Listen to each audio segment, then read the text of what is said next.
అనారోగ్యం, ఉద్యోగం, వ్యాపారం అప్పులతో బాధపడుతున్నారా? వెంటనే జేకేఆర్ గురువు గారికి కాల్ చేసి అపాయింట్మెంట్ తీసుకోండి. Let's start the rapid fire. Yes. The first one, headphones or Bluetooth speakers, which is safer? Bluetooth. Tea or coffee, what is better for the voice? Tea is better. చెవిటి కావచ్చు, ముక్కు, గొంతు సమస్యలు ఎలా వస్తాయి, ఎందుకు వస్తాయి? అంటే మన సమాజంలో వచ్చేటువంటి వ్యాధులు, ఇబ్బందుల్లో 130% చెవి, ముక్కు, గొంతులోనే వస్తాయి. డాక్టర్ అంటే ఒక దేవుడు. ఈ మాట విన్నప్పుడు మీకు ఎలా అనిపిస్తూ ఉంటుంది? బాధలో ఉన్నటువంటి రోగి మా దగ్గరికి వచ్చి అతనికి బాధను నివృత్తి చేసినప్పుడు ఆ రోగి యొక్క ఫేస్ చూస్తే మా ఫీజు మాకు వచ్చేస్తుంది. కోల్డ్ వచ్చినప్పుడు ఇంట్లో అందరూ చాలా మంది ఆవిరి పట్టొచ్చు అంటూ ఉంటారు. ఇది చేయొచ్చా? ప్రాబ్లమ్స్ ఉంటాయి దీని వల్ల? మేము వారిలో మాటలు బాగా వస్తాయి. తినేటప్పుడు మంట పుట్టడం, మార్నింగ్ ఉమ్మినప్పుడు రక్తం జీర కనిపించడం, తింటున్నప్పుడు షార్ప్ పెయిన్ ఉండడం, ఇవన్నీ కూడా థ్రోట్ క్యాన్సర్ యొక్క లక్షణాలు. సో మా మదర్ కూడా పుట్టుకతోనే డెఫ్ అండ్ మ్యూట్ అనమాట. బై బర్త్ ట్విన్స్ గా పుట్టారట 7 months అప్పుడు. ఇట్లా మాటలు వస్తాయని చెప్పి అనుకున్నారు, బట్ రాలేదన్నమాట. టినిటస్ మీరు చెప్పగానే నాకు కొద్దిగా డిప్రెషన్ వస్తుంది. ఎంచేతంటే టినిటస్ ని ఇప్పటికీ కూడా మేము నయం చేయలేకపోతాం. చాలా కేసులు పుట్టుకతోటే వినికిడి లేకపోవడం వల్ల, వాళ్ళు శబ్దం అనేది వినకపోవడం వల్ల శబ్దాన్ని ఎలా ఉచ్చరించాలో కూడా వాళ్ళు నేర్చుకోలేకపోతారు ఆ పిల్లలు. అటువంటి సందర్భంలో వాళ్ళు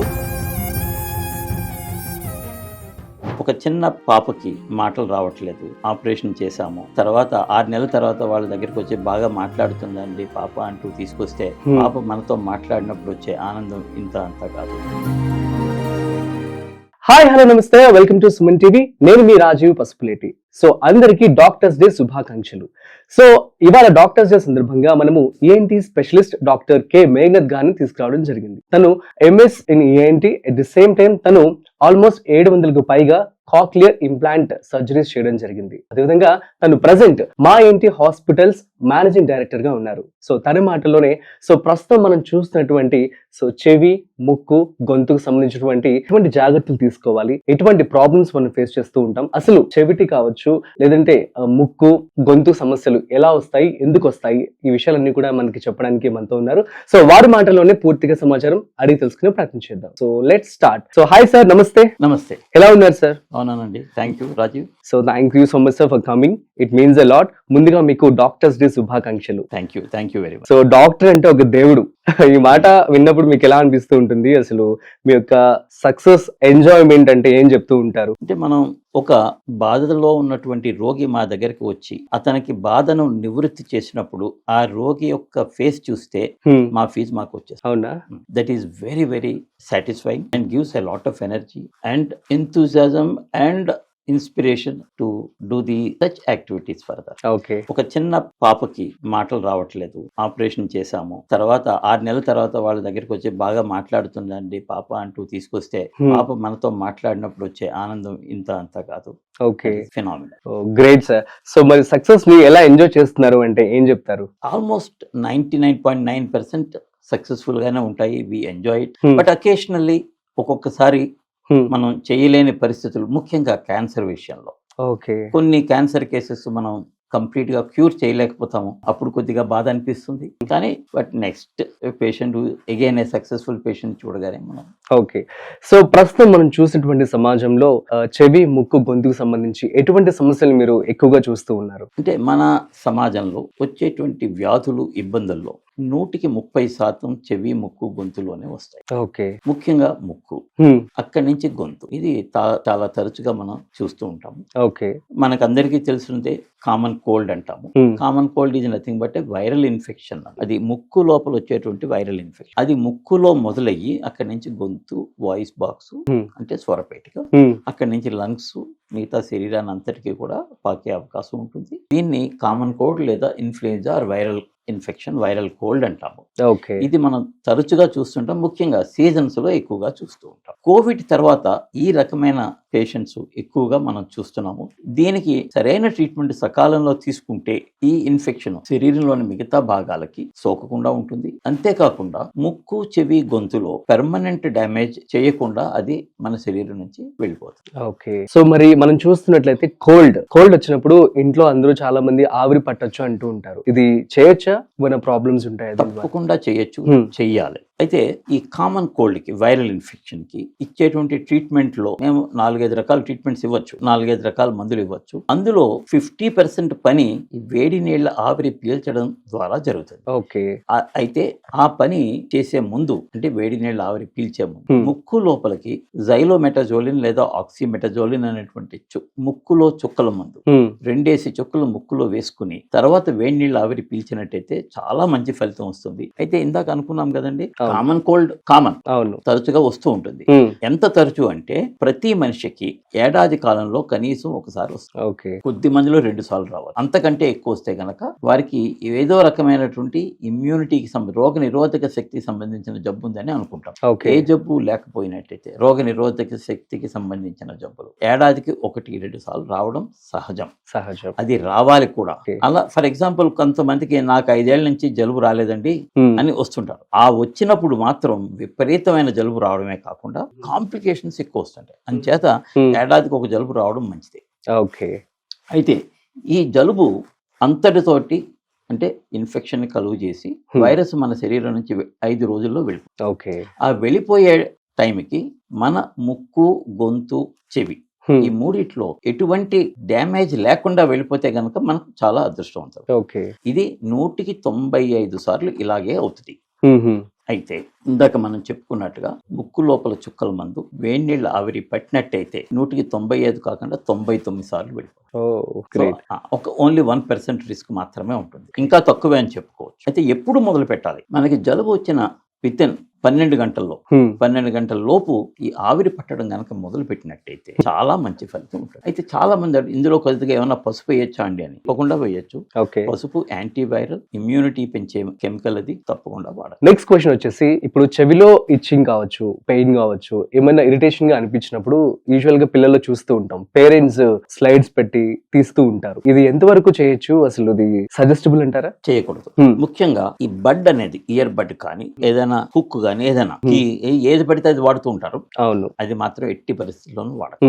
అయితే చాలా మంది చేసే పొరపాటు ఏంటంటే, స్నానం చేసిన తర్వాత చెవి లోపలికి వాటర్ వెళ్ళింది, అది క్లీన్ చేసుకోవాలని బడ్స్ లేదా ఏదైనా టవల్ కానీ ఏదో ఒకటి పేపర్ కానీ ఏదో పెట్టి క్లీన్ చేస్తూ ఉంటారు. ఆ వాటర్ పోవాలి అని అర్థిస్తుంది. ఇక్కడ సమస్య ఏంటంటే, చెవి లోపల ఉన్నటువంటి చర్మం చాలా పలచగా ఉంటుందండి. ఎంత పలచగా ఉంటుంది? పేపర్ థిక్నెస్ కంటే తక్కువ ఉంటుంది. అలాంటి చర్మం మన పేపర్ లాగే ఉంటుందండి. ఆ చర్మం నానిన తర్వాత అది కూడా ఒక నానిన పేపర్ లాగా మారిపోతుంది. మీరు అబ్జర్వ్ చేయండి, నానిన పేపర్ మీద రాయబోతే ఏమవుతుంది? చిరిగిపోతుంది. అవును. అలానే చెవి లోపల చర్మం కూడా నానిన తర్వాత, స్నానం చేసినప్పుడు 10 నిమిషాలు వాటర్ లో నానింది కదండి, దాన్ని క్లీన్ చేయబోతే అది చిరిగిపోయి అంటే అల్సర్ ఫామ్ అవుతుంది, పుండు ఫామ్ అవుతుంది. అలా పుండు ఫామ్ అయినప్పుడు ఇన్ఫెక్షన్ లోపల భాగాలకి వెళ్తుంది. ఓకే. మరి ఎట్లాంటి జాగ్రత్తలు తీసుకోవాలి ఇలా జరగకుండా అంటే? సో స్నానం చేసిన తర్వాత చెవిలో ఇరిటేషన్ ఉన్నా సరే ఏమీ చేయకుండా దాన్ని వదిలేయాలి. ఓకే. అదే ఆరిపోతుంది కొద్దిసేపట్లో, అంతే. చెవి మాత్రం క్లీన్ చేయకూడదు. సో అనుకోకుండా వాటర్ చెవిలోకి వెళ్ళిపోయి అనుకుందాం, సో ఆటోమేటిక్ గా బయటకు వచ్చేస్తాయా, ఆరిపోతాయా?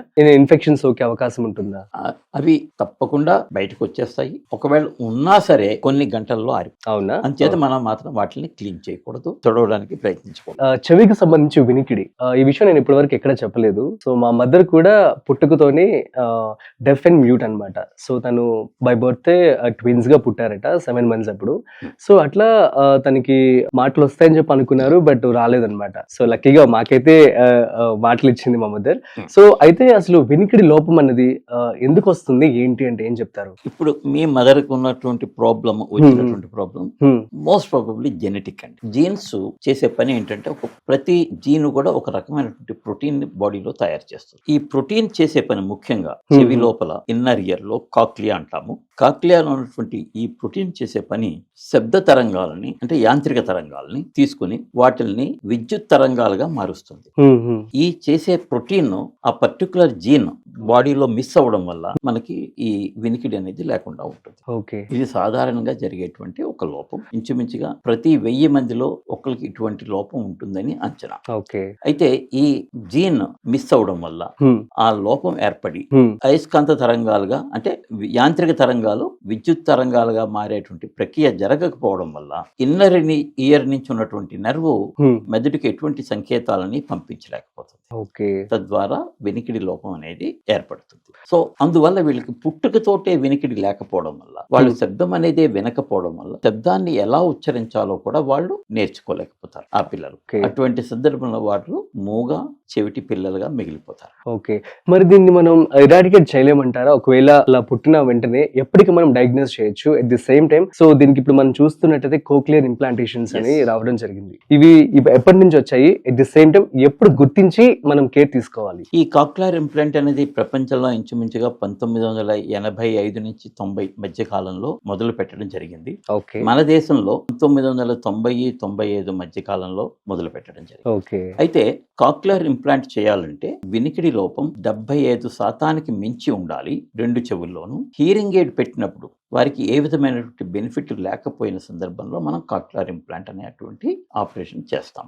ఇక్కడ మనం ఇందాక చెప్పుకున్నాం కదండి, ఒక ప్రోటీన్ లోపం వల్ల యాంత్రిక తరంగాల్ని విద్యుత్ తరంగాలుగా మార్చే ప్రక్రియలో లోపం ఏర్పడి ఆగిపోతుంది. ఇక్కడ కాక్లియర్ ఇంప్లాంట్ అనే ఒక దాన్ని, అంటే ఒక చిన్న కంప్యూటర్ అని చెప్పుకోవచ్చు. మనం చర్మం కింద పెట్టి, ఇక్కడ చెవి పైన చర్మం కింద పెట్టి దాని యొక్క ఎలక్ట్రోడ్ వైర్ని కాక్లియర్ నర్వ్ దగ్గర పెడతాం. ఓకే. అంటే కాక్లియా చేసేటువంటి పని ఏది ఉందో అది మనం లోపల పెట్టినటువంటి ఇంప్లాంట్ చేస్తుంది. అయితే ఈ లోపల పెట్టినటువంటి ఇంప్లాంట్, చర్మం కింద పెట్టినటువంటి ఇంప్లాంట్ శబ్దాన్ని వినలేదు, ఎందుకంటే బయట చర్మం ఉంది కాబట్టి. ఇప్పుడు మనం మైక్ పెట్టుకున్నాము, ఇలా బయట ఉంటేనే మనకి ఆ మైక్ శబ్దాన్ని గ్రహిస్తుంది. అవును. అంతే కదా. అలానే సో ఒక మైక్ అనేది చెవి పైన పెట్టడం జరుగుతుంది. ఓకే. ఆ మైక్ శబ్దాలని గ్రహించి వాటిల్ని ఎలక్ట్రోమాగ్నెటిక్, అంటే విద్యుత్ అయస్కాంత తరంగాలుగా మార్చి లోపల ఉన్న ఇంప్లాంట్కి అందజేస్తుంది. ఓకే. లోపల ఉన్న ఇంప్లాంట్ వాటిల్ని ఎలక్ట్రికల్ వేవ్స్ మార్చి, అంటే ఎలక్ట్రాన్స్ కింద మార్చి వాటిని నరానికి అందిస్తుంది. ఆ నరం ఆ ఎలక్ట్రాన్స్ లేదా ఆ తరంగాలని, విద్యుత్తుని మన మెదడుకు తీసుకెళ్లడం ద్వారా మెదడు శబ్దాలని విన్నట్టుగా తెలుసు. సో మామూలుగా జరిగే ప్రక్రియలో వచ్చిన లోపాన్ని మనం ఆపరేషన్ ద్వారా ఒక చిన్న కంప్యూటర్ ని చర్మం కింద పెట్టి, బయట ఒక ప్రాసెసర్ ని పెట్టి, అంటే మైక్రోఫోన్ పెట్టి ఇది సరిచేయడం జరుగుతుంది. ఓకే. సో అదే పుట్టిన తర్వాత ఎప్పుడు గుర్తించాలి దీన్ని ఎగ్జాక్ట్ గా, అంటే ఏం చెప్తారు? పుట్టిన పిల్లల్లో పుట్టిన రోజు నాడే వినికిడి లోపం ఉందా లేదా అనేది మనం ఒక టెస్ట్ ద్వారా గుర్తించాలి. ఆటో ఎకాస్టిక్ ఎమిషన్స్ లేదా AABR అంటాము. ఈ రకమైన కంప్యూటరైజ్డ్ టెస్టింగ్ చేయడానికి 15 సెకండ్లు పడుతుంది అంతే. అంటే పుట్టినరోజు నుంచి మనం కనిపెట్టచ్చు. అయితే ఒక్కసారి టెస్ట్ చేసి వినికిడి లోపం ఉంది అని నిర్ధారించం. మనం పుట్టినప్పుడు టెస్ట్ చేస్తాము. ఓకే. పాస్ అయితే అంటే నార్మల్ రిపోర్ట్ వస్తే ఇంకేం చేయక్కర్లేదు. ఒకవేళ ఫెయిల్ అయితే, ఏదైనా చిన్న చిన్న లోపాల వల్ల ఫెయిల్ అయింది, టెస్ట్ రిజల్ట్ సరిగ్గా రాలేదనే ఉద్దేశంతో మళ్ళీ 3 నెలల వయసులో ఇంకా అడ్వాన్స్డ్ టెస్టులు కూడా చేస్తాం. చేసి వినికిడి లోపాన్ని 6 నెలల వయసు వచ్చేటప్పటికి మనం నిర్ధారిస్తాం. ఓకే. 6 నెలల వయసులో మనం వినికిడి లోపాన్ని నిర్ధారించినట్టయితే దానికి హీరింగ్ ఎయిడ్స్, వినికిడి సాధనాలను అమర్చి వినికిడి పెంచడానికి ప్రయత్నిస్తాం. 9 నెలల వయసు వచ్చేసరికి వినికిడి సాధనాలతో మంచి ఫలితం ఉంటే వినికిడి సాధనాలనే మనం కంటిన్యూ చేస్తాము. అంటే బయట పెట్టేటువంటి వినికిడి సాధనం, ఆపరేషన్ లేకుండా. అలా వినికిడి సాధనంతో సరైన ఫలితం రాని సందర్భంలో కాక్లియర్ ఇంప్లాంట్ అనేటువంటి ఆపరేషన్ కోసం మేము పిల్లల తల్లిదండ్రులకి సజెస్ట్ చేస్తాము. ఈ ఆపరేషన్ ఏడాది లోపు చేసినట్టయితే పిల్లలు మనలానే చక్కగా మాట్లాడతారు. ఈ ఆపరేషన్ 2 చెవులకి చేసినట్టయితే పిల్లలకి 100% వినికిడి లభిస్తుంది. ఒక చెవికి చేసినట్టయితే 50% కాదు 80% వినికిడి లభిస్తుంది. ఓకే. ఒక చెవికి చేసినా కూడా 80% వస్తుంది, 100% రాకపోయినా. 50 కాదు 80% వరకు వారికి వినికిడి ఇంప్రూవ్మెంట్ వస్తుంది. యూజువల్ గా మీరు 2 చెవులకి చేస్తూ ఉంటారా, లేదంటే అది తల్లిదండ్రుల యొక్క బడ్జెట్, ఫైనాన్షియల్ బడ్జెట్. ఒకటైతే తప్పకుండా చేయాలి, 2 చేయగలిగితే మంచిది. ఓకే. అయితే పిల్లలు యొక్క తల్లిదండ్రులు ఎప్పుడు వినికిడి లోపాన్ని గుర్తించాలి. ఇప్పుడు ఇందాక నేను చెప్పినట్టుగా పుట్టిన రోజు నాడు 3 నెలల వయసులోనూ వినికిడికి పరీక్షలు చేసి గుర్తించవచ్చు అనుకున్నాం. అలా లేకపోయినా కూడా తల్లిదండ్రులు వినికిడి లోపాన్ని గుర్తించవచ్చు. ఎలాగంటే 3 నెలల వయసు నుంచి ఇంట్లో ఏదైనా శబ్దం వచ్చినప్పుడు దానికి ఉలిక్కి పడ్డం అనేది మనం గమనించాలి. ఫర్ ఎగ్జాంపుల్, ఒక ఏదో స్టీల్ ప్లేట్ కింద పడింది, పెద్ద శబ్దం వచ్చింది, పిల్లవాడు పిల్ల కళ్ళు తెరిచి ఉలిక్కి పడాలి. అలా ఉలిక్కి పడలేదు అంటే వినికిడి లోపం ఉన్నట్టు. రెండవది, 6 నెలల వయసు నుంచి మనం మాట్లాడే శబ్దానికి వాళ్ళు లేవడం, పడుకున్న పిల్లలు మనం మాట్లాడుకుంటే లేచిపోయారు, అంటే వాళ్ళకి వినిపించిందని. అలాగే మన మాటలకి వాళ్ళలో రియాక్షన్ రావాలి. ఇది లేకపోయినట్టయితే వినికిడి లోపం ఉంది అని అనుమానించాలి, టెస్టులు చేయించుకోవాలి. ఇవాళ ఈ పరీక్షలన్నీ చాలా హాస్పిటల్స్ లో మనకు అందుబాటులో ఉన్నాయి. అంటే ఇది పెద్దగా ఖర్చు అయినది కూడా కాదు. కొన్ని హాస్పిటల్స్ అయితే ఈ పరీక్షలన్నీ ఉచితంగా చేస్తున్నారు. ఇప్పుడు మా ఈఎన్టీ హాస్పిటల్లో కూడా ఏడాది వయసు వరకు చిన్న పిల్లల్లో వచ్చే వినికిడి పరీక్షలు మేము ఉచితంగా నిర్వహించడం జరుగుతుంది. Great sir. సో నెక్స్ట్ వచ్చేసి దీనికి ఖర్చు ఎంత అవుతుందంటే ఏం చెప్తారు? దీనికి ఖర్చుతో కూడుకున్న వ్యవహారం ఇది. ఎందుకంటే ఇప్పటి వరకు కూడా ఈ కాక్లియర్ ఇంప్లాంట్ అని మనం దిగుమతి చేసుకుంటున్నాము. ఒకవేళ ఇండియాలో గనక తయారైతే మనకి ఖర్చు చాలా తగ్గే అవకాశం ఉంది. అడ్వాన్స్డ్ ఇంప్లాంట్ అయితే దగ్గర 15 లక్షల వరకు ఉంటుంది. బేసిక్ ఇంప్లాంట్ 6-7 లక్షలు ఉంటుంది. ఈ మధ్యలో కూడా రకరకాల మోడల్స్ మనకి అందుబాటులో ఉన్నాయి. ఏ ఇంప్లాంట్ అంటే అడ్వాన్స్డ్ ఇంప్లాంట్ చేసామా బేసిక్ చేసామా అనే దానికంటే ఎంత తొందరగా ఇంప్లాంట్ చేసామన్నదే ముఖ్యం. చాలా మంది తల్లిదండ్రులు తెలియక ఇంకొద్దిగా ఒక 6 నెలలు ఆగి డబ్బులు పోగు చేసుకుని అడ్వాన్స్డ్ ఇంప్లాంట్ చేద్దామని అనుకుంటారు. కానీ వాళ్ళందరికీ నేను ఇచ్చే సలహా ఏంటంటే కాదు, మీరు ఎంత తొందరగా చేశారన్నదే ఇంపార్టెంట్. బేసిక్ చేసినా అడ్వాన్స్డ్ చేసినా పెద్ద తేడా తేడా ఉంటుంది. వాయిస్లో వాళ్ళకి వినిపించే శబ్దంలో మెలోడీలో తేడా ఉండొచ్చు, కానీ శబ్దం క్లారిటీలో తేడా ఉంటుంది. ఓకే. అంచేత ఇంప్లాంట్ మనం ఎంత తొందరగా చేసామో, ఎంత చిన్న వయసులో చేస్తే మనం అంత మంచి ఫలితాన్ని పొందుతాం. Okay, great sir. Next question వచ్చేసి, ఇప్పుడు మనం చూస్తున్నాము స్మోకింగ్ చేయడం వల్ల ఊపిరితిత్తులకి ఎఫెక్ట్ అవుతుందని చెప్పి. ఓన్లీ ఊపిరితిత్తులకి ఎఫెక్ట్ అవుతుందంటారా? కానీ ఈఎన్టీ, సో ఇయర్, నోస్ కి, థ్రోట్ కూడా ఇన్ఫెక్షన్ మొత్తం శరీరానికి ఎఫెక్ట్ అవుతుందండి. ఓకే. స్మోకింగ్ లో 2 రకాలు మనకి విష పదార్థాలు ఉంటాయి. కొన్ని హైడ్రోకార్బన్స్. ఈ హైడ్రోకార్బన్స్ వల్ల ఊపిరితిత్తులు అంతేకాకుండా శరీరంలోని అన్ని, అంటే స్మోక్కి తగిలినటువంటి ప్రతి భాగంలోనూ క్యాన్సర్ కి సంబంధించిన మార్పులు వచ్చే అవకాశం ఉంటుంది. ఓకే. రెండవ విష పదార్థం ఏంటంటే నికోటిన్. నికోటిన్ వల్ల మన శరీరంలోని ప్రతి అవయవం దెబ్బతింటుంది. అది కన్ను, మెదడు, చెవి, ముక్కు, గొంతు, ఊపిరితిత్తులు, రక్తనాళాలు, గుండె, ఊపిరితిత్తులు, కిడ్నీస్, అన్ని పార్ట్లలోనూ దాని యొక్క ఎఫెక్ట్ ఉంటుంది. అంచేత స్మోకింగ్ తప్పకుండా అవాయిడ్ చేయాలి. ఇంకొక చిన్న నా సలహా ఏంటంటే మన మిత్రులందరికీ చెప్పండి, స్మోకింగ్ కాదు, ప్యాసివ్ స్మోకింగ్ కూడా మీరు అవాయిడ్ చేయాలి. చాలా మంది నేను స్మోక్ చేయట్లేదు, మా ఫ్రెండ్స్ అందరూ చేస్తారండి అంటారు. అది కూడా ఈక్వల్లీ కాదు, ఇంకొద్దిగా ఎక్కువ డేంజర్ అని చెప్పుకోవాలి. అవునా? ఎందుకంటే ఈ స్మోకింగ్ కి, ఈ సిగరెట్ కి ముందు బటన్ ఒకటి ఉంటుంది, దట్ హ్యాస్ ఎ ఫిల్టర్ అనమాట. ఆ ఫిల్టర్ ఏం చేస్తుందంటే ఈ హైడ్రోకార్బన్స్ ని బ్లాక్ చేస్తుంది. ఫిల్టర్ చేసేసి నికోటిన్ ని మాత్రమే లోపలికి పంపిస్తుంది. అందువల్ల స్మోక్ చేస్తున్న వాడికి క్యాన్సర్ రిస్క్ కొద్దిగా తక్కువ ఉంటుంది. పక్కన ఉన్న వాడికి బయట పొగ అంతా వెళ్తుంది, వాడికి క్యాన్సర్ రిస్క్ ఎక్కువ ఉంటుంది. So passive smoking is also dangerous. మీ ఫ్రెండ్స్ ఎవరైనా స్మోక్ చేస్తుంటే వాళ్ళతో ఫ్రెండ్షిప్ కట్ చేసుకోవడం మంచిది. Great suggestion, thank you sir. Next, so drinking, మందు, ఆల్కహాల్, సో దీని ద్వారా కూడా ఎటువంటి ఎఫెక్ట్స్ ఉండే ఛాన్స్ ఉంటుంది? Ear, nose or throat. Alcohol వల్ల క్యాన్సర్ వచ్చే రిస్క్ కొద్దిగా తక్కువని చెప్పుకోవచ్చు. అందులోనూ ముఖ్యంగా ఆల్కహాల్ డైల్యూట్ చేసి తాగినప్పుడు క్యాన్సర్ వచ్చేటువంటి రిస్క్ ఇంకొద్దిగా తక్కువగా. ఓకే. అయితే ఆల్కహాల్ వల్ల మొత్తం శరీరంలో దాని ఎఫెక్ట్స్ ఉంటాయి. ముఖ్యంగా బ్రెయిన్ మీద ఎఫెక్ట్ ఉంటుంది, మన పెర్ఫార్మెన్స్ మీద ఎఫెక్ట్ ఉంటుంది, అండ్ హార్ట్, బ్రెయిన్, ఈ రెండింటి మీద కూడా ఎఫెక్ట్ ఉంటుంది. కాబట్టి ఆల్కహాల్ని అవాయిడ్ చేసుకోవాలి. అయితే డైరెక్ట్గా చెవి, ముక్కు, గొంతు మీద ఎటువంటి ప్రభావం లేదనే చెప్పుకోవచ్చు. Okay, fine. నెక్స్ట్, ఇప్పుడు మనం చూస్తున్నాం బయట ట్రాఫిక్ కావచ్చు, లేదంటే DJ sounds and TV volume పెంచేసుకొని, సో ఫర్ ఎగ్జాంపుల్ నైట్ టైమ్స్లో నెట్ఫ్లిక్స్లో మంచి సినిమా వస్తుందని చెప్పి పెద్ద సౌండ్ పెట్టుకొని హెడ్సెట్ యూస్ చేసుకొని వింటూ ఉంటాము. సో దీని ద్వారా ఎంతవరకు మనకి హీరింగ్ డిజబిలిటీ వచ్చే ఛాన్స్ ఉంటుంది? అసలు ఎలాంటి జాగ్రత్తలు తీసుకోవాలి? వీటన్నిటి వల్ల కూడా హీరింగ్ డిజబిలిటీ వచ్చేటువంటి ప్రమాదం ఉంటుంది. అయితే మనం చెప్పుకోవాల్సిందంటే ఏది ఎక్కువ ప్రమాదం, ఏది తక్కువ. టీవీ వాల్యూమ్ ఎక్కువ పెట్టుకొని చూస్తే వచ్చే ప్రమాదం తక్కువ. ఇంచేత స్పీకర్ మనం చాలా దూరంలో ఉంటాం. ఇక్కడ గమనించవలసిన విషయం ఏంటంటే స్పీకర్ మన చెవికి ఎంత దగ్గరలో ఉంటే అంత ఎక్కువ డ్యామేజ్ జరుగుతుంది. సో టీవీ కానీ, సినిమా హాల్లో కానీ వచ్చేటువంటి సౌండ్ స్పీకర్స్ దూరంగా ఉండడం వల్ల మనకి తక్కువ డ్యామేజ్ ఉంటుంది. ఓకే. అదే సినిమాని అదే వాల్యూమ్లో హెడ్ ఫోన్స్ పెట్టుకుని చూసినట్టే చాలా ఎక్కువ డ్యామేజ్ ఉంటుంది. ఎందుకంటే ఎక్కువ ఎనర్జీ బయటికి ఎస్కేప్ లేని విధంగా మనం బ్లాక్ చేసుకుని మన చెవిలోకి వెళ్తుంది, కర్ణపేరి మీద పడుతుంది.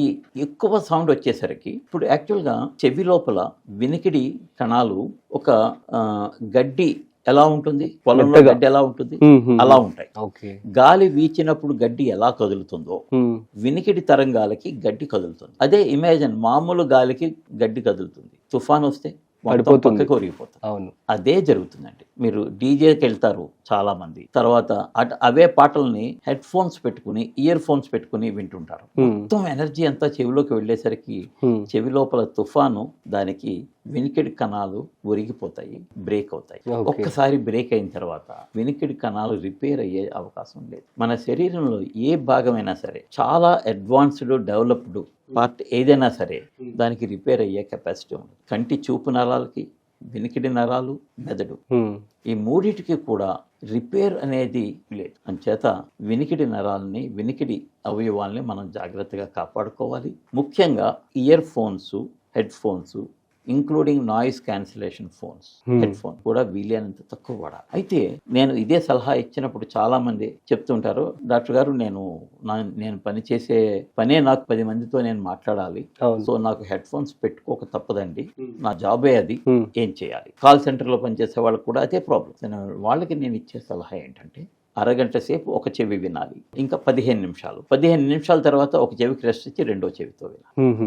ఇలా చేసుకుంటూ ఉన్నప్పుడు చెవి లోపల 15 నిమిషాలకి రెస్ట్ వచ్చినప్పుడు చెవి లోపల జరిగిన డ్యామేజ్ ఏదైనా ఉన్నా సరే మళ్ళీ సర్దుకునే అవకాశం మనకు ఉంటుంది. సో 15 నిమిషాలు ఇది లిమిట్ అండి. అయితే డ్యామేజ్ ఎప్పుడు అవుతుంది అంటే 60-60 ఫార్ములా. 60 డెసిబుల్స్కి మించి సౌండ్ విన్నప్పుడు, 60 నిమిషాలకు మించి సౌండ్ విన్నప్పుడు తప్పకుండా డ్యామేజ్ అవుతుంది. సో డీజే పార్టీకి వెళ్తారు చాలా మంది, క్లబ్స్ లో చాలా ఎక్కువ సౌండ్ పెడతారు. అది ఎందుకు పెడతారో నాకు ఇప్పటికీ అర్థం కాదు. ఆ సౌండ్ లో హార్ట్ ప్రాబ్లమ్స్ ఎక్కువ వస్తాయండి. రెండవది వినికిడి తరంగాలు లోపల ఉన్నటువంటి కాక్లియా లోపల ఉన్నటువంటి కణాలని, సున్నితమైన కణాలని విరగ్గొట్టేస్తాయి ఆ సౌండ్. అయితే అది ఎంత అయితే మనకి డ్యామేజ్ అనే దానికి మళ్ళీ ఇక్కడ 60-60 ఫార్ములా అండి. 60 డెసిబుల్స్ కంటే ఎక్కువ ఉంటే, 60 నిమిషాల కంటే ఎక్కువ ఉంటే కనుక డ్యామేజ్ అవుతుంది. కానీ కొన్ని డీజేల్లో 70, 80, 90 డెసిబల్స్ కూడా పెడుతూ ఉంటారు. ముఖ్యంగా కొన్ని ఫ్రీక్వెన్సీస్లో కొన్ని కారణాల వల్ల ఎనర్జీ ఎక్కువ ఉంటుందండి. అదే సౌండ్ లెవెల్ అదే ఉన్నప్పటికీ కొన్ని లో ఫ్రీక్వెన్సీ సౌండ్స్, కొన్ని హై ఫ్రీక్వెన్సీ సౌండ్స్లో చెవి లోపలికి వెళ్ళే ఎనర్జీ ఎక్కువ అవ్వడం వల్ల కొన్ని ఫ్రీక్వెన్సీస్ దెబ్బతింటాయి. ముఖ్యంగా 4 కిలో హెర్ట్జ్ ఫ్రీక్వెన్సీ ఉన్నటువంటి సౌండ్స్ లోపల ఎనర్జీ ఎక్కువ ఉంటుంది. అంచేత కాక్లియాలో ఉండేటువంటి సున్నితమైన నాడీ కణాలు 4 కిలో హెర్ట్జ్ దగ్గర దెబ్బతింటాయి. అదే ఇది మేము ఆడియోగ్రామ్ అనే టెస్ట్ చేసినప్పుడు మాకు ఇది తెలిసిపోతుంది. మిగతా ఫ్రీక్వెన్సీస్ లో తక్కువ ఉంటుంది, 4 కిలో హెర్ట్జ్ దగ్గర వారి వినికిడి బలలోపం బాగా ఎక్కువ ఉంటుంది. సో ఇటువంటి సందర్భాల్లో వాళ్ళు వెంటనే వినికిడి శబ్దాలకి దూరంగా ఉండమని మేము సలహా ఇస్తాం. నేను ఒకటి చూసాను సార్ న్యూస్, యాక్చువల్లీ కుడి చెవితో అసలు ఫోన్ మాట్లాడకూడదు, రేడియేషన్ వల్ల ఎఫెక్ట్ అవుతుంది, అందుకని లెఫ్ట్ ఇయర్ తోనే వినాలి, లెఫ్ట్ ఇయర్ తోనే ఫోన్ మాట్లాడాలి అని చెప్పి అంటూ ఉంటారు. ఇది ఎంతవరకు వాస్తవం? అందులో ఏమీ వాస్తవం ఏం లేదండి. ఏ ఫోన్ అయినా సరే స్పీకర్ ఫోన్ లో పెట్టుకోమని మేము సలహా ఇస్తాం. అవునా? ఓకే. స్పీకర్ లో పెట్టుకున్నట్టయితే మాట వింటాము, చెవిలో ఏ విధమైనటువంటి ఇబ్బంది ఉండదు. మామూలుగా ఫోన్ దగ్గర పెట్టుకుని మైక్రో స్పీకర్ ద్వారా వింటున్నప్పుడు వచ్చేటువంటి ఒక ఇబ్బంది ఏంటంటే, ఈ ఫోన్ తీసుకునేటువంటి మైక్రోవేవ్స్ మన చెవికి దగ్గరలో ఉండడం వల్ల చెవి బయట భాగాల్లో కొంత వేడి పెరిగి కొద్దిగా ఇబ్బంది కలిగే అవకాశం ఉంటుంది. అంతకుమించి ఏ విధమైనటువంటి ఇబ్బంది ఉండదు. కానీ సౌండ్ ఎక్కువైనట్టయితే చెవి డ్యామేజ్ అయ్యే అవకాశం. అదే స్పీకర్ పెట్టుకున్నప్పుడు సౌండ్ ఎక్కువ ఉన్నా సరే చెవిలో జరిగేటువంటి డ్యామేజ్ తక్కువ ఉంటుంది. ఇంతకు ముందు కూడా మనం చెప్పుకున్నాం, స్పీకర్ చెవి నుంచి ఎంత దూరంలో ఉంది అనేది చాలా ఇంపార్టెంట్ ఇష్యూ. ఇక్కడ స్పీకర్ ఫోన్లో మనకి స్పీకర్ చెవి నుంచి చాలా దూరంలో ఉంటుంది. అంచేత ఒక విధంగా ఇది మనకి సేఫ్ అని మనం చెప్పుకుంటాం. అయితే కొంతమంది ఏదైనా పర్సనల్ విషయాలు మాట్లాడుకోవాల్సినప్పుడు మాత్రమే చెవి దగ్గర పెట్టుకుంటే, మిగతా అప్పుడంతా స్పీకర్ పెట్టుకున్నట్టయితే చెవికి చాలా మంచిది. ఓకే. అయితే ఇందులో ఎలాంటి వాస్తవం లేదంటారు, రేడియేషన్స్ వల్ల కుడి చెవికి ఏదైనా ఒకటే. సో నెక్స్ట్ వచ్చేసి సోర్ థ్రోట్, సో తర్వాత కఫ్ కావచ్చు, ఇదంతా ఎట్లా వస్తుంది, దీనికి సంబంధించేటువంటి జాగ్రత్తలు తీసుకోవాలి? అయితే ఇక్కడ నేను ఇంకొక విషయం చెప్తానండి. కాఫ్, సోర్ థ్రోట్, కోల్డ్, ఈ మూడు కూడా 100కి 95 సార్లు 98 సార్లు వైరల్ ఇన్ఫెక్షన్ వల్ల వస్తుందండి. ఓకే. చాలా మంది తెలియక మెడికల్ షాప్కి వెళ్ళి యాంటీబయాటిక్ మందులు తీసుకుని వేసేసుకుంటారు 3-4 రోజులు. 4 రోజుల తర్వాత తగ్గిపోయింది, అమ్మయ్య నేను మందులు వేసుకున్నాను తగ్గిపోయింది అనుకుంటారు. కాదు, ఈ వైరల్ ఇన్ఫెక్షన్స్ అన్నీ కూడా 195 సార్లు మనం ఏమీ చెయ్యకపోయినా సరే వాటంతట అవే 5 రోజుల్లో తగ్గుతాయి. ఓకే. ఈ పరిస్థితుల్లో యాంటీబయాటిక్ మందులు వాడకూడదు. అలాగే లూజ్ మోషన్స్ మొదటి 24 గంటల్లో లూజ్ మోషన్స్ వైరల్ ఇన్ఫెక్షన్ వల్ల అయితే కనుక తగ్గిపోతాయి, వేరే కారణం వల్ల అయితే తగ్గవు. సో అందుకనే యాంటీబయాటిక్ మందులు మొదటి 24 గంటల్లో లూజ్ మోషన్స్ అప్పుడు వాడకూడదు. అలానే చెవి, ముక్కు, గొంతు ఇన్ఫెక్షన్స్ వచ్చినప్పుడు కూడా ప్రధానమైనటువంటి కారణం వైరస్ అండి. ఓకే. చాలా మంది తెలియక ఈ వైరల్ ఇన్ఫెక్షన్ వచ్చినప్పుడు యాంటీబయాటిక్ మందులు వాడేస్తూ ఉంటారు.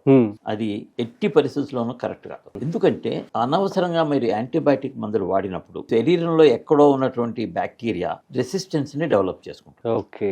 అయితే అదే యాంటీబయాటిక్ మందు పూర్తి కోర్సు వాడినట్టయితే ఈ రెసిస్టెన్స్ డెవలప్ చేసుకోవడం అనేటువంటి ఇబ్బంది ఉండదు.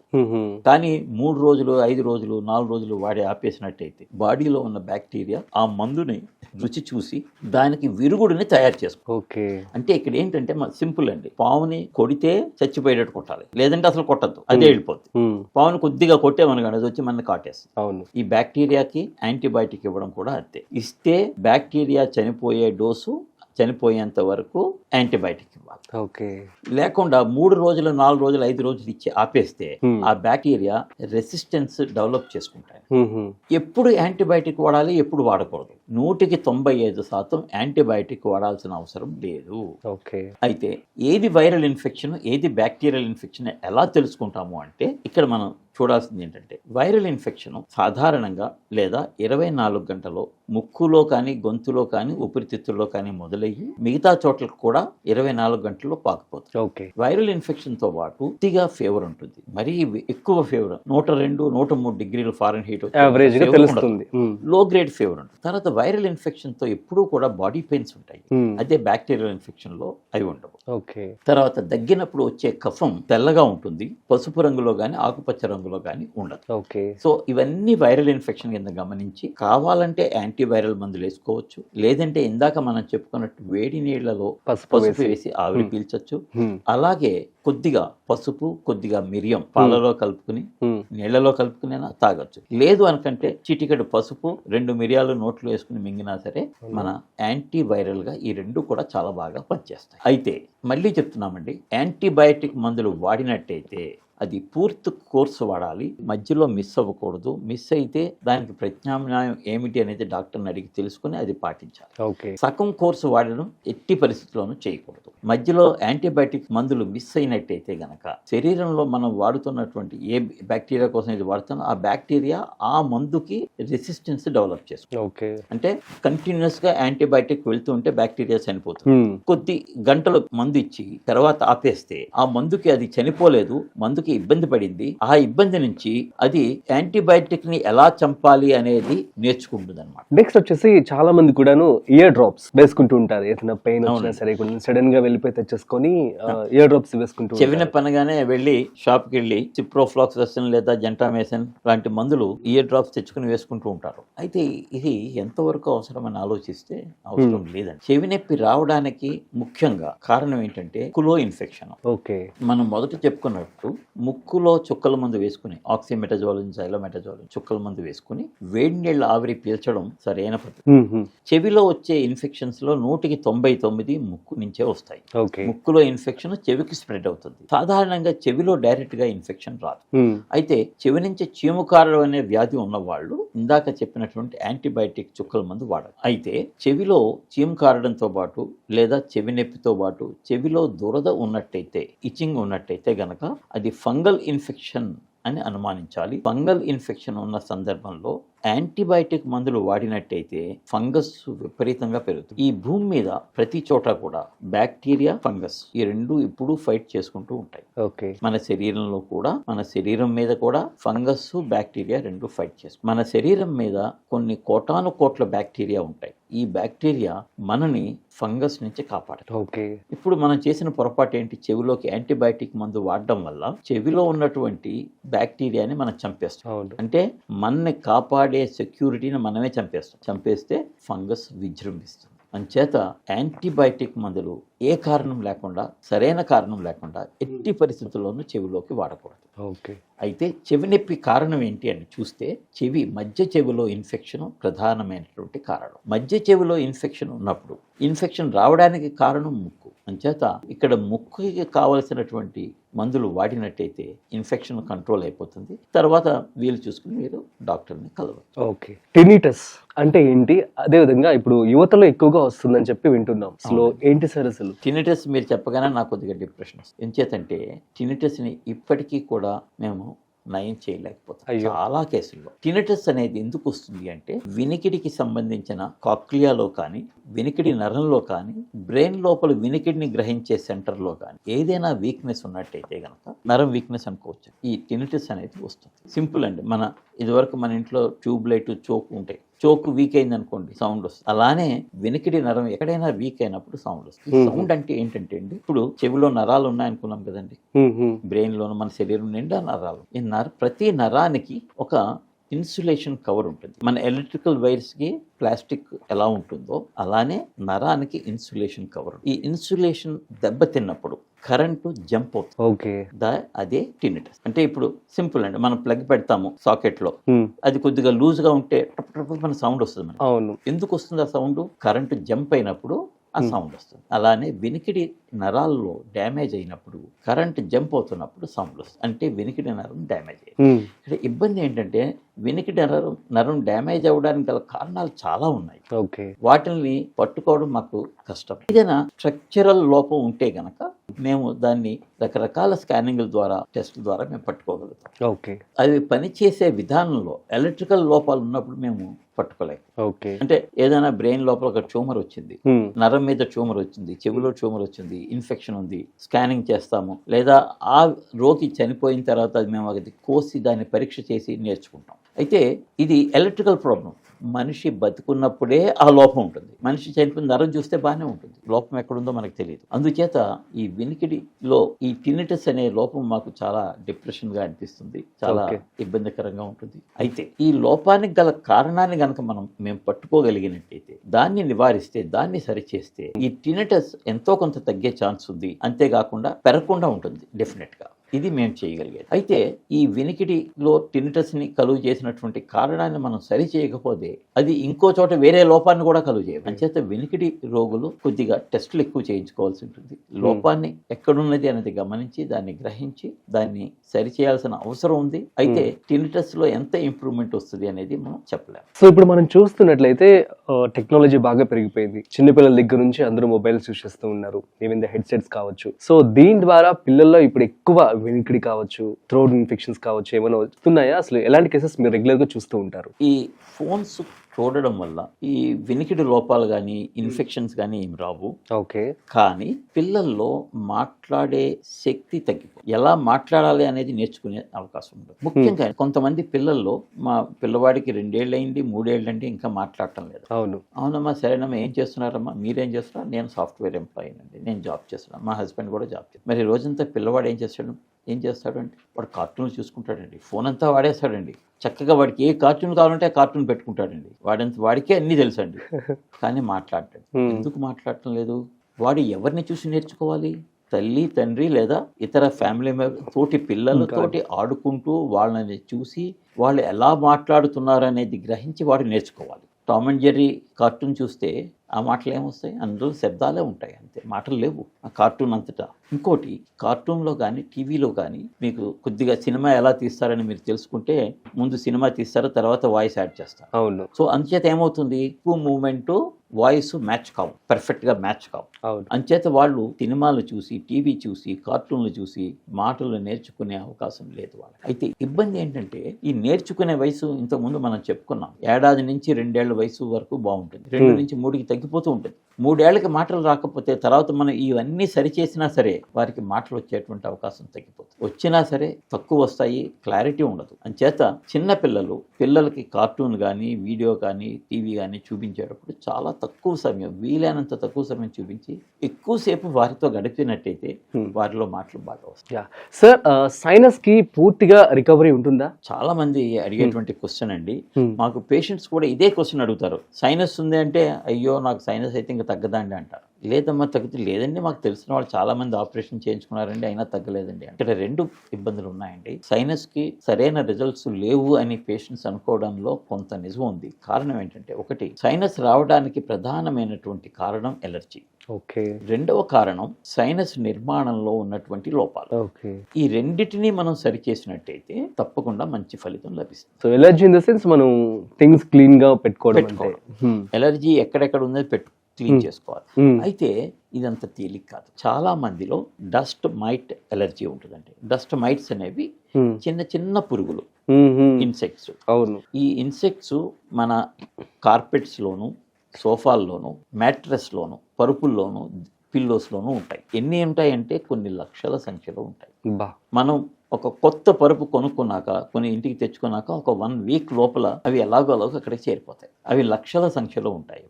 వీటిని తీసేయడం అనేది ఇంపాసిబుల్. మరి ఎలాంటి జాగ్రత్తలు తీసుకోవాలి? అయితే వీటికి మనకి ఎలర్జీ ఉంటే దానికి ఇమ్యూనైజేషన్, మనం వ్యాక్సిన్ తీసుకోవడం ఒక మార్గం. రెండవది యాంటీ ఎలర్జీ టాబ్లెట్స్ ట్రీట్మెంట్ తీసుకోవడం ఇంకొక మార్గం. మూడవ మార్గం ఏంటంటే డస్ట్ మైట్ ప్రొటెక్షన్ కవర్స్ అని ఉంటాయండి. అంటే ఈ ఇన్సెక్ట్స్ కదా, చిన్న ఇన్సెక్ట్స్ బయటికి రాలేని విధంగా సన్నటి హోల్స్ ఉన్నటువంటి మ్యాట్రెస్ కవర్స్. ఇది వాడినట్టయితే ఇవి బయటికి రాలేక లోపలే ఉండిపోతాయి, చనిపోతాయి. ఇబ్బంది. ఇది ఒక్కటే మనకి అందుబాటులో ఉన్న ట్రీట్మెంట్. అయితే ఈ డస్ట్ మైట్ కవర్ కాస్ట్ ఎంతరా అంటే, అది పరుపు కాస్ట్ 30,000 ఉంటే కవర్ కాస్ట్ కూడా 30,000. సో ఇది కష్టం అయ్యేది కాదు. కానీ ఇట్స్ వర్క్. ఇప్పుడు మందుల కోసం 30,000 ఖర్చు పెట్టే బదులు కవర్ కొనాలి. అయితే ఈ కవర్స్ కాస్ట్ ఎక్కువ ఉన్నప్పటికీ కూడా వీటి లైఫ్ దగ్గర 30 years. It is okay. రెండవ కారణం పోలెన్, పుప్పటి రేణువులు. మన ఇంటి పక్కనే చెట్లు లేవండి అంటారు. ట్రీ పోలెన్, ముఖ్యంగా యూకలిప్టస్ చెట్లు మన జూబ్లీ హిల్స్ లో ఉన్నాయి, మనం బంజారా హిల్స్ లో ఉన్నాం. అయినా అక్కడ ఉన్నటువంటి పోలెన్ 10 kilometers ట్రావెల్ చేసి ఇప్పుడు మనం ఉన్న చోటికి కూడా రాగలదు. సో అంచేత ట్రీ పోలెన్ అనేది ఇబ్బంది. ఇంకా రకరకాల ఫుడ్స్ కూడా కొంతమందికి ఎలర్జీ ఉంటుంది. అయితే ఈ ఎలర్జీని మనం కంట్రోల్ చేయాలి. ఎలర్జీని ఎలా కంట్రోల్ చేయాలి అనేది చాలా పెద్ద టాపిక్. మనం ఇంకోసారి దాని గురించి మాట్లాడతాం. అయితే ఎలర్జీని కంట్రోల్ చేయాలి. ఎలర్జీ ఎందుకు వస్తుంది? ఇది ఒక జన్యుపరమైనటువంటి లక్షణం. అంటే మనలో ఉన్నటువంటి జీన్స్ మారవు కాబట్టి మనకి ఎలర్జీ అనేది మన జీవిత కాలం. అయితే ఒక ముఖ్య విషయము, మనకి మంచిగా అనిపించే విషయం ఇంకోటి ఏంటంటే, ఎలర్జీ అనేది ఒక సైకిల్లో ఉంటుంది. అంటే ఒక 10-12 ఏళ్ళు ఎక్కువ ఉంటుంది, తర్వాత ఒక 20 ఏళ్ళ వరకు ఉండదు, మళ్ళీ ఇంకో 10 ఏళ్ళు వస్తుంది. అందుచేత ఏం చేయాలంటే, మనం ఆ 10 ఏళ్ల సమయం ఎలర్జీ మందులు వాడుకుని ఎలర్జీని సప్రెస్ చేసినట్టయితే సైనస్ క్లియర్ అయ్యి. రెండవ కారణం సైనస్ నిర్మాణంలో ఉన్నటువంటి లోపాన్ని మేము ఆపరేషన్ ద్వారా మేము సరిచేయాలి. ఇక్కడ ఇంకొక చిన్న సమస్య ఏంటంటే, చాలా మంది పేషెంట్స్ చెప్పేది ఏంటంటే, సార్ మా ఫ్రెండ్ లేదా మా రిలేటివ్ కజిన్ సర్జరీ చేయించుకున్నాడండి, చేయించుకున్న తర్వాత కూడా ఇలాగే ప్రాబ్లం వస్తుందండి. ఇక్కడ చిన్న ఇబ్బంది ఉందండి. సైనస్లు అనేవి ఇంచుమించుగా 30 నుంచి 40 వరకు ఉంటాయి. అన్ని సైనస్లు ఓపెన్ చేసి ఒక మంచి ఆపరేషన్ కనుక చేసినట్టయితే వారికి జీవిత కాలంలో మళ్ళీ సైనసైటిస్ రాదు అని నేను ఘంటాపథంగా చెప్పగలను. కానీ ఎలర్జీకి సంబంధించిన మందులు వాడుకోవాలి. ఇది మా ఈఎన్టీ హాస్పిటల్లో 199 మందికి మేము సైనసైటిస్ నుంచి పూర్తిగా విముక్తి కలుగ చేస్తున్నామని నేను గర్వంగా చెప్పుకోవాలి. Great, super sir. సో ఇక మీరు 700కు పైగా కోక్లియర్ ఇంప్లాంటేషన్ సర్జరీస్ చేయడం జరిగింది. అందులో ఏదైనా ఒక బెస్ట్ మెమరీ కావచ్చు, లేదంటే డిఫరెంట్ కేస్ అంటే ఏమని చెప్తారు? మేము చేసిన ఫస్ట్ ఆపరేషన్ గురించి నేను తప్పకుండా చెప్తానండి. ప్లీజ్. మేము ఆపరేషన్ చేసేటప్పుడు బాబు వయసు 2 సంవత్సరాలు. ఓకే. ఫాదరు మదరు ఒక కిరాణా షాప్ నడిపించుకుంటారు. అయితే 2 సంవత్సరాల బాబు చాలా అల్లరి చేసేవాడు. ఆ అల్లరి చేస్తున్న బాబుని ఒక తండ్రి కానీ లేదా తల్లి కానీ పట్టుకుంటే రెండో వాళ్ళు బిజినెస్ చేస్తారు. ఇంటి పక్కనే షాపు. అయితే ఆ ఊళ్ళో వీళ్ళకి మంచి పేరు ఉన్నప్పటికీ కూడా ఒకళ్ళు పనిలో బాబుని చూసుకోవడంలో నిమగ్నమైపోవడం వల్ల బిజినెస్ సరిగ్గా నడిచేది కాదు, దెబ్బతిన్నారు. అయితే ఎందుకు ఇంత అల్లరి చేస్తున్నాడు అనే దానికి కారణం బాబుకి వినిపించదు. ఓకే. ఈ బాబుకి మేము కాక్లియర్ ఇంప్లాంట్ ఆపరేషన్ చేసిన తర్వాత బాబు చాలా కామ్ అయిపోయాడు, అల్లరి చేయడం మానేశాడు, ఏదైనా ఇస్తే ఆడుకుంటున్నాడు. చక్కగా వైఫ్ అండ్ హస్బెండ్ ఇద్దరూ కూడా బిజినెస్ చేసుకుని బిజినెస్ ఇంప్రూవ్ చేసుకున్నారు. గ్రేట్. వాళ్ళు ఆ ఆపరేషన్ కి అప్పట్లో, ఇది నేను చెప్పేది 20 సంవత్సరాల క్రితం, ఆపరేషన్ కి 7 లక్షలు తెచ్చుకోవడానికి చాలా కష్టపడి తెచ్చుకున్నారు. తర్వాత ఏడాది తర్వాత ఎలా ఉందమ్మా, ఎలా ఉంది బిజినెస్ అని అడిగితే చాలా బాగుందండి, బాబుకి మేము ఇప్పుడు ఏం అక్కర్లేదు, వాడికి ఏదో పుస్తకం పెడితే వాడే రాసుకుంటున్నాడు, ఆడుకుంటున్నాడు, మేము ఇద్దరు బిజినెస్ చేసుకుంటాం, మా బిజినెస్ బాగుందండి, మేము ఖర్చు పెట్టిన 7 లక్షలు మేము సంపాదించుకున్నామండి. It's a very very satisfying.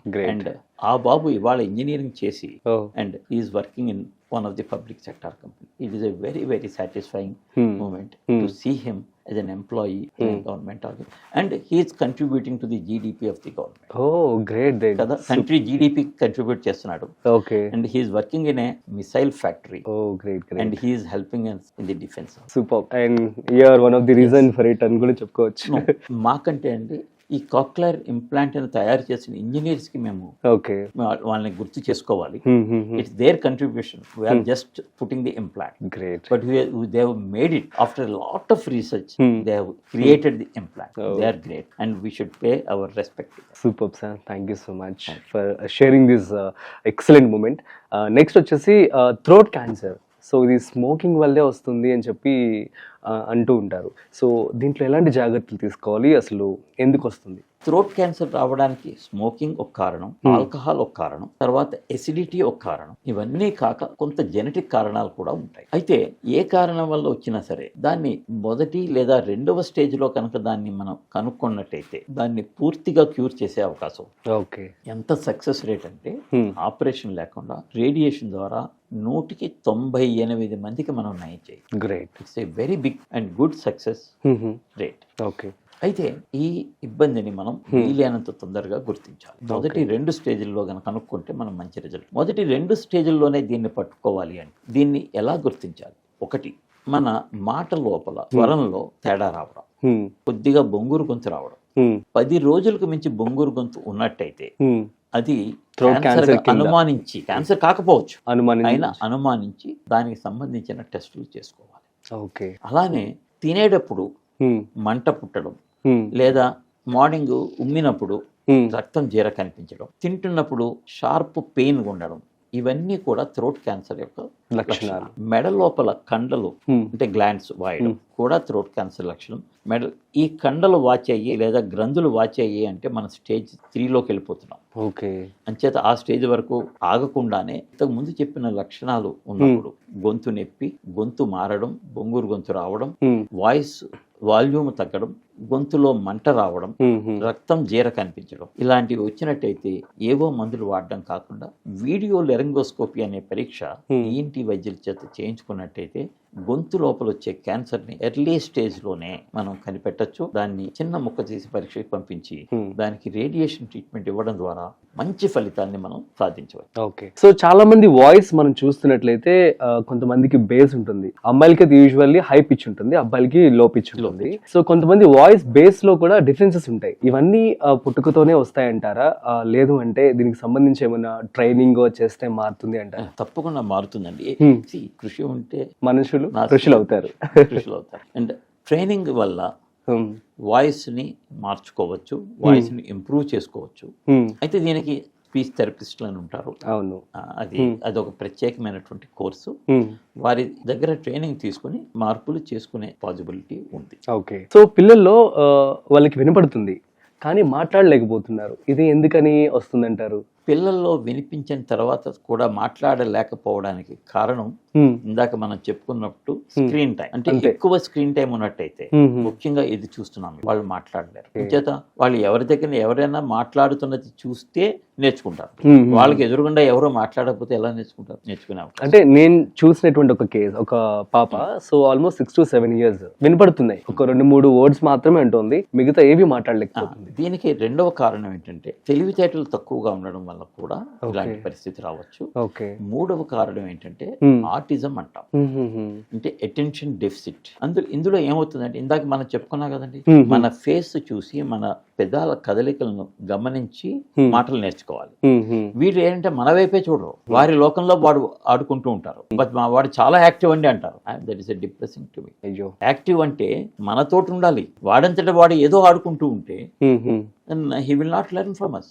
Okay. మనం అందరము కూడా అండి, మనం చదివి ఒక 30% నేర్చుకుంటాం, టీచర్ దగ్గర నుంచి ఒక 30% నేర్చుకుంటాం, 40% మన పక్కన ఉన్న తోటి విద్యార్థుల నుంచి, స్నేహితుల నుంచి నేర్చుకుంటాం. ఎగ్జాక్ట్లీ. సో ఇక్కడ వీడికి తోటి ఫ్రెండ్స్ తోటి మాట్లాడు, తోటి పిల్లలతోటి కలవడు, వాడంతటా వాడు ఆడుకుంటూ ఉంటే వాడు ఏం నేర్చుకుంటాడు? ఎప్పటికీ నేర్చుకుంటాడు. సో వీళ్ళకి అటెన్షన్ డెఫిసిట్ ని కరెక్ట్ చేయాలి, దానికి బిహేవియరల్ థెరపీ ఇచ్చి వాళ్ళని మార్చినట్టయితే వాళ్ళు చాలా మనలాగే చక్కగా మాట్లాడతారు. అంటే ఆటిజం అనేది రికవరీ చేయొచ్చు అంటారు, థెరపీ ద్వారా రికవరీ చేయొచ్చు. Okay, super sir, thank you so much. చాలా మంచి విషయాన్ని మీరు పంచుకోవడం జరిగింది. Thank you, Raju. And once again మీకు డాక్టర్స్ డే. అండ్ ఒక చిన్న, మీరు అంత టాపిక్స్ కూడా చాలా సీరియస్ గానే చెప్పడం జరిగింది. సో మీకోసం చిన్న ర్యాపిడ్ ఫైర్ రెడీ చేశాను. తప్పకుండా.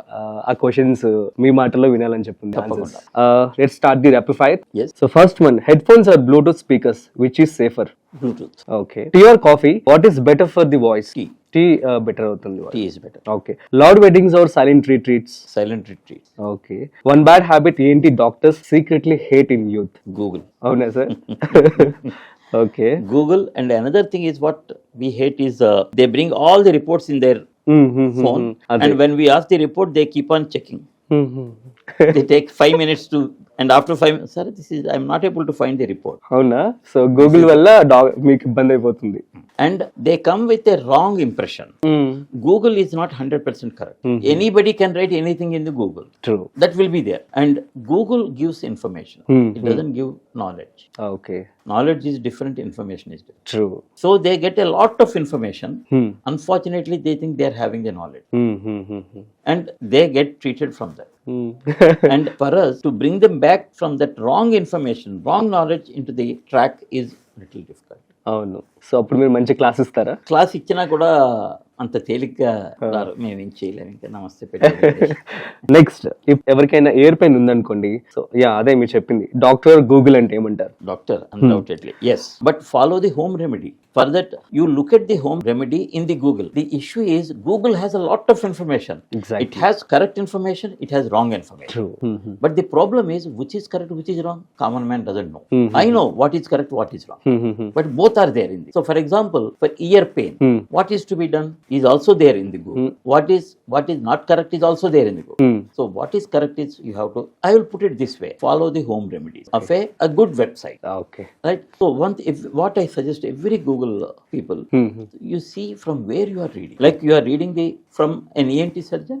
Yes, ENT surgeon will never write a wrong in Google. Or a hospital, or National Informatics Bureau, no, they will not write wrong. Okay. But some ex person writes as a comment in one of the for somebody's question, who is a common man.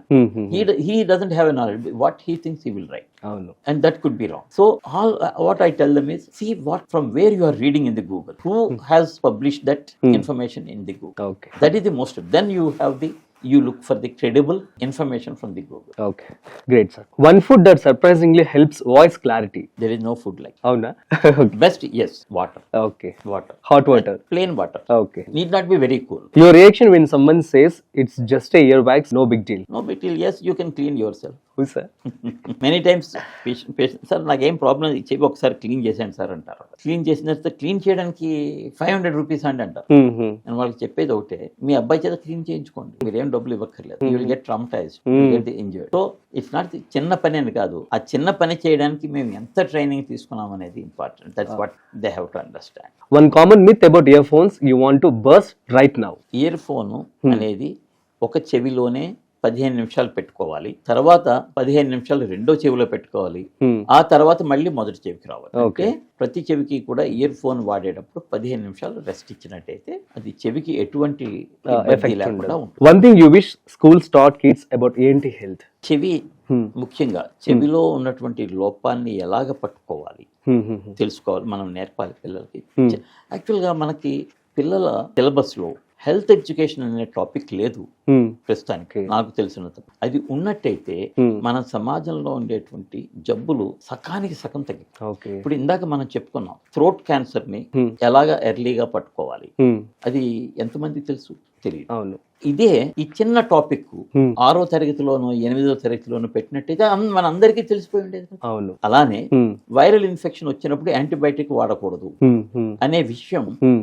మనకు పుస్తకాల్లో మేము చెప్తే గానీ తెలియదు, పుస్తకాల్లో లేదు. Hmm. చిన్నప్పుడు చిన్న పిల్లలు చదువుకునే పుస్తకాలు. అవును. అలానే డ్రైవింగ్ చేసేటప్పుడు ఎడం వైపునే డ్రైవ్ చేయాలి, సిగ్నల్ వస్తే ఆపాలి. Hmm. ఇలాంటివన్నీ కూడా మనం చిన్న పిల్లలకి కనుక చెప్పినట్టయితే, Hmm. Apart from the science, maths and social. So civics అనేది మేము చదువుకున్నాము, Hmm. కానీ ఇప్పుడు పిల్లలకి అది సబ్జెక్ట్ లో లేదు. Hmm. సివిక్స్ రావాలి, హెల్త్ సైన్స్ రావాలి. ఈ రెండు వచ్చినట్టయితే మన హాస్పిటల్స్ మీద ఉన్నటువంటి బర్డెన్ 50% తగ్గిపోతుంది. Hmm. Hmm. ఇప్పుడు ఇందాక మనం చెప్పుకున్నాం, చెవిలో వచ్చే ఇన్ఫెక్షన్స్ అన్నిటికీ కారణం Hmm. Hmm. జలుబు వచ్చినప్పుడు Hmm. ట్రీట్మెంట్ తీసుకుంటే దాని నుంచి వచ్చే కాంప్లికేషన్స్ 95% తగ్గిపోతాయి. ఓకే. ఏం ట్రీట్మెంట్ చేయాలి? ఆవిరి. పసుపు, Hmm. వేడి నీళ్ళు ఆవిరి, ముక్కు లోపలికి చుక్కల మందు. ఓకే. ఈ చుక్కల మందు ఎలా వేసుకోవాలి? 1 or 2 drops. 1 or 2 drops ఒక పర్టికులర్ పొజిషన్ లో వేసుకోవాలి. Okay. మంచం మీద పడుకొని మెడ వెనక్కి వంచి పిల్లో ఛాతీ కింద పెట్టుకొని చెవి చిన్నం రెండు వెర్టికల్ లైన్ లో ఉండే పద్ధతిలో డ్రాప్స్ వేసుకుని 2 నిమిషాలు అలాగే ఉండి తర్వాత లేచి వేడి నీళ్ళు ఆవిరి పీల్చినట్టయితే ఓకే.